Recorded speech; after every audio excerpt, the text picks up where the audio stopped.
Solo levelling episode 4 की शुरुआत वहीं से होती है जहां पर पिछला एपिसोड खत्म हुआ था, जहां जिन्हो जिस डंजन में जाता है वहां पर उसका मुकाबला कुछ मॉन्स्टर से होता है और स्टील फैंग लाइकन नाम का एक वुल्फ मॉन्स्टर उसके ऊपर अटैक कर देता है, जिसे वो उछल कर डोज कर लेता है। मगर उसकी जंप्स काफी ज्यादा ऊंची होती हैं, जिसे देखकर वो कहता है कि मुझे अपनी बॉडी काफी ज्यादा लाइट फील हो रही है। वो अपने मन में सोचता है कि मैंने अपनी दूसरी जिंदगी हासिल करने के लिए काफी ज्यादा मेहनत की है, इस वजह से अब मैं डर के मारे पीछे नहीं हट सकता। वो वुल्फ दोबारा से उसके ऊपर अटैक कर देता है, मगर जिन्हो बड़े जोश पे उसे पंच मारता है जिससे वो दीवार पे जा लगता है, जिसे देखकर जिन्हो खुद भी हैरान रह जाता है। वो सोचता है क्या ये मेरे फिजिकल एबिलिटी बढ़ाने की वजह से हुआ है, मगर तब भी ये मॉन्स्टर मुझसे काफी ज्यादा स्ट्रॉन्ग है। वो वुल्फ दोबारा से उठकर उसके ऊपर अटैक कर देता है, मगर जिन्हो उसके ऊपर अपने पंचेस की बरसात कर देता है, मगर इससे उस वुल्फ को कोई खास फर्क नहीं पड़ता और वो उसे अपने जबड़े से पकड़कर मारने ही वाला होता है, मगर जिन्हो वहाँ से हटकर बच जाता है। जिन्हो सोचता है कि मैं इसे अकेले नहीं हरा सकता और वो वहाँ से भागने लगता है। मेरे पास कोई भी पार्ट या हीलर नहीं है, अगर मेरे पास कोई मैजिकल वेपन होता तो शायद मैं इसे लड़ पाता। तभी उसे याद आता है कि उसकी इन्वेंट्री में एक मैजिकल वेपन पड़ा हुआ है और वो अपनी इन्वेंट्री से उस वेपन को निकालने लगता है, जो कि एक स्वॉर्ड होती है। वो वुल्फ उसके ऊपर अटैक करने ही वाला होता है, मगर जिन्हो अपनी तलवार निकालकर उसके ऊपर अटैक करके उसके सर को बीच में से काट डालता है। वो सोचता है कि मैं नहीं जानता कि ये तलवार मेरी इन्वेंट्री में कैसे आई, लेकिन मिस्टर सोंग ने बताया था कि इस स्वॉर्ड की कॉस्ट 3 मिलियन है, जिसे मैं कभी भी अफोर्ड नहीं कर सकता। तभी उसे नोटिफिकेशन आता है कि आपने स्टील फैंग लाइकन को हरा दिया है और उसे एक बार लेवल अप करने का नोटिफिकेशन भी आता है। इसके साथ साथ उस वुल्फ की वजह से उसे जो चोट लगी थी वो अपने आप ही हील होने लगती है। तभी वहाँ पर 2 वुल्फ और आ जाते हैं, मगर जिन्हो कहता है अब जब मेरे पास एक वेपन है तो मुझे डरने की कोई जरूरत नहीं है। तभी वो देखता है कि वो तलवार तो जमीन में ही अटक गई है। फिर वो अपनी तलवार निकालने लगता है। अब इससे पहले कि वो वुल्फ उसके ऊपर अटैक करते तभी जिन्हो अपनी तलवार निकाल के उनके ऊपर हमला कर देता है, जिससे उसके सामने वाला वुल्फ उछलकर उसे डॉज कर लेता है। वो दूसरे वुल्फ के ऊपर दोबारा से एक अटैक करने लगता है, मगर वो वुल्फ अपने जबड़े से उसकी तलवार को ही पकड़ लेता है। तभी जिन्हो उसे एक लात मारकर पीछे हटाता है और अपनी तलवार से उस वुल्फ के जबड़े समेत उसका सर ही काट डालता है। वो उस दूसरे वुल्फ से लड़ने के लिए तैयार होने लगता है, मगर वो वुल्फ उसे देखकर वहाँ से डर के भाग जाता है। इसके बाद जिन्हो थोड़ी देर के लिए राहत की सांस लेता है। तभी जिन्हो अपनी स्टेटस विंडो में देखता है कि अब उसका लेवल 2 हो चुका है। वो सोचता है कि जब मैं अपनी डेली क्वेस्ट पूरी किया करता था तब मेरा लेवल अप नहीं हुआ था। शायद ये इस वजह से है क्योंकि अब मैं असली लड़ाई कर रहा हूँ और मेरी चोटें भी अपने आप ठीक हो गई हैं। वो सोचता है कि जब भी मैं लेवल अप करूंगा तो क्या मेरी सारी एबिलिटीज 1 पॉइंट से बढ़ जाएंगी। मैंने अभी 5 पॉइंट कमा लिए, जबकि डेली क्वेस्ट से तो मुझे सिर्फ 3 ही पॉइंट मिला करते थे। तो यानी कि असली लड़ाई करने की वजह से मैं ज्यादा तेजी से लेवल अप कर पाऊंगा। मुझे अपनी एबिलिटीज को बढ़ाने के लिए कितने पॉइंट्स की जरूरत पड़ेगी,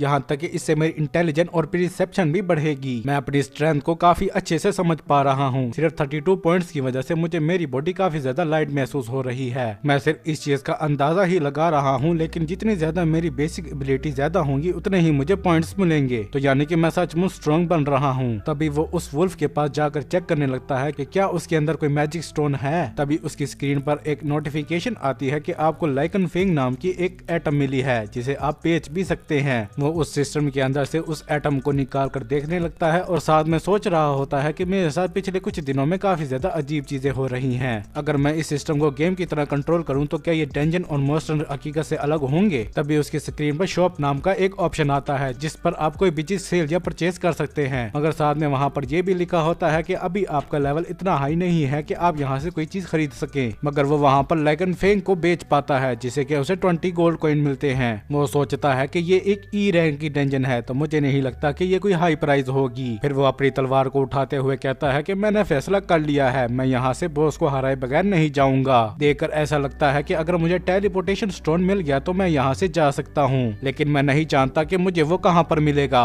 अगर मैं ज्यादा देर यहाँ पर रुका तो मैं यहाँ पर भूखा ही मर जाऊंगा। फिर वो सोचता है कि बेशक ये एक ई रैंक की डंजन है, लेकिन एक बॉस को अकेला मेरे लिए हराना मुश्किल है, लेकिन अगर मैं इसी तरह लेवल अप करता गया तो शायद मैं ऐसा कर पाऊंगा। अभी वो ये सारी बातें सोच ही रहा होता है, तभी वहाँ पर काफी सारे वुल्फ्स आ जाते हैं, मगर वो उनको देख के डरने की बजाय उनसे लड़ने के लिए पूरी तरीके से तैयार हो जाता है। वो सारे वुल्फ एक साथ ही उसके ऊपर अटैक कर देते हैं, मगर वो उनसे काफी बहादुरी के साथ लड़ रहा होता है। वो उनसे कहता है कि मैं इतनी आसानी से नहीं मरूंगा और अगर मैंने तुम्हें इतनी आसानी से मार दिया तो मुझे तुम्हारे लिए काफी ज्यादा बुरा लगेगा। फिर वो मुस्कुराते हुए उन सारे वुल्फ्स को अपनी तलवार से काटने लगता है, किसी का सर, किसी का गला, तो कईयों को तो वो बीच में से ही काट डालता है और उसे बार बार लेवल अप करने का नोटिफिकेशन भी आ रहा होता है। तभी उसे एक नोटिफिकेशन आता है कि आपने वुल्फ असैसिन का टाइटल एक्वायर कर लिया है। इसके बाद हमें रोड के बिल्कुल बीचों बीच एक डंजन दिखाई जाती है, जिसे देखकर कुछ लोग कहते हैं कि गिल्ड को इस मसले को जल्दी से सुलझाना चाहिए। इसके बाद हम देखते हैं कि जिनवू ने उन सारे वुल्फ को मार गिराया था। इस फाइट की वजह से वो खुद भी काफी ज्यादा थक चुका था और उसकी स्वाड भी काफी ज्यादा डैमेज हो चुकी थी। वो सोचता है मुझे लगता है कि अब बैटल खत्म हो चुकी है। तभी उसे नोटिफिकेशन आता है कि इतने सारे वुल्फ्स को मारने पर आपकी वुल्फ असैसिन की एबिलिटी 40% तक बढ़ गई है और इस वजह से उसकी इन्वेंटरी में काफी सारी आइटम्स भी जमा हो जाती हैं और साथ में उसे टेलीपोर्टेशन स्टोन भी मिल जाता है। वो सोचता है कि मुझे ये काफी आसानी से मिल गया, क्या मुझे वापस चले जाना चाहिए? लेकिन इस बात की कोई गारंटी नहीं है कि मुझे इस तरह स्ट्रॉन्ग बनने के लिए दोबारा से कोई मौका मिलेगा। अगर मैं टेलीपोर्टेशन स्टोन का यूज करके यहाँ से चला जाऊँ तो शायद ये डंजन डिसअपीयर हो जाएगी। देखकर ऐसा लगता है कि मैं किसी अननोन फोर्स के हाथों खेल रहा हूँ। फिर वो सोचता है क्या मुझे आगे बढ़ना चाहिए या वापस चले जाना चाहिए। फिर वो उस टेलीपोर्टेशन स्टोन को अपनी इन्वेंट्री में वापस रखते हुए आगे बढ़ने लगता है। इसके बाद हम जूही को देखते हैं जो कि चलते हुए कहीं जा रही होती है। तभी उसे हंटर्स एसोसिएशन से फोन कॉल आती है जिनसे उसे पता चलता है कि यहाँ पर एक डंजन ब्रेक हो गई है। वो अपने मन में सोचती है क्या ऐसा इसलिए हुआ है क्योंकि मैंने उनके साथ जाने से मना कर दिया था। फोन पर से वो आदमी कहता है कि हमने उस डंजन ब्रेक से निपटने के लिए हंटर्स को तो जमा कर लिया है, लेकिन हमें एक हीलर की काफी ज्यादा जरूरत है, जिस पर जूही वहाँ जाने के लिए मान जाती है। इसके बाद हम जिनवू को देखते हैं जो कि रेजर क्लॉड ब्रीगर नाम के एक मॉन्स्टर को मार गिराता है। फिर वो ब्लैक शैडो रेजर नाम के दूसरे मॉन्स्टर को भी मार देता है। इस दौरान वो सोच रहा होता है जैसे जैसा मैं लेवल अप कर रहा हूँ मेरे लिए मॉन्स्टर्स को मारना आसान होता जा रहा है। फिर वो बताता है कि यहाँ पे बहुत से मॉन्स्टर के नाम का कलर डिफरेंट है, जिसके जरिए आप उनके लेवल को बता सकते हो। व्हाइट का मतलब काफी ज्यादा कमजोर, ऑरेंज का मतलब मेरे जितना पावरफुल और रेड का मतलब काफी ज्यादा स्ट्रॉन्ग। मेरे लेवल अप करने से पहले उस वुल्फ के नाम का कलर ऑरेंज था, लेकिन मेरे लेवल अप करने के बाद वो व्हाइट हो गया, जो कि मेरे स्ट्रॉन्ग होने की निशानी है। लेकिन मैं अभी भी इतना ज्यादा कॉन्फिडेंट नहीं हूँ कि जो मॉन्स्टर अभी नीचे है मैं उसे जाकर हरा सकूं। वो दरअसल ये बात डंजन के बॉस मॉन्स्टर के लिए कर रहा होता है और वो चलते हुए एक सीढ़ियों के पास आ पहुँचता है। वो अपनी स्टेटस विंडो की तरफ देखकर कहता है कि मेरा लेवल अब इससे ज्यादा नहीं बढ़ रहा है, अगर मैं इसी तरह लड़ता रहा तो ये तलवार इतना ज्यादा काम नहीं आएगी। और वो हिम्मत करके वहाँ पर चला ही जाता है। वो जब नीचे जाता है तो वहाँ पर कोई भी नहीं होता। तभी पानी में कुछ मूवमेंट होती है और कोई चीज बाहर निकलकर उसके ऊपर अटैक करती है, जिसे वो दीवार पर जा लगता है और उसकी स्वाड भी टूट जाती है। तभी पानी में से एक बहुत बड़ा सांप निकलता है। जिनवू कहता है कि मेरे इतने ज्यादा लेवल अप करने के बावजूद भी इसका नाम ऑरेंज कलर में है, जिसका नाम king of the swamp blue venom fang Kasaka होता है। वो उसकी स्किन की तरफ देखकर कहता है कि उसके स्केल की वजह से मैं उसे अपनी तलवार से कोई भी नुकसान नहीं पहुंचा सकता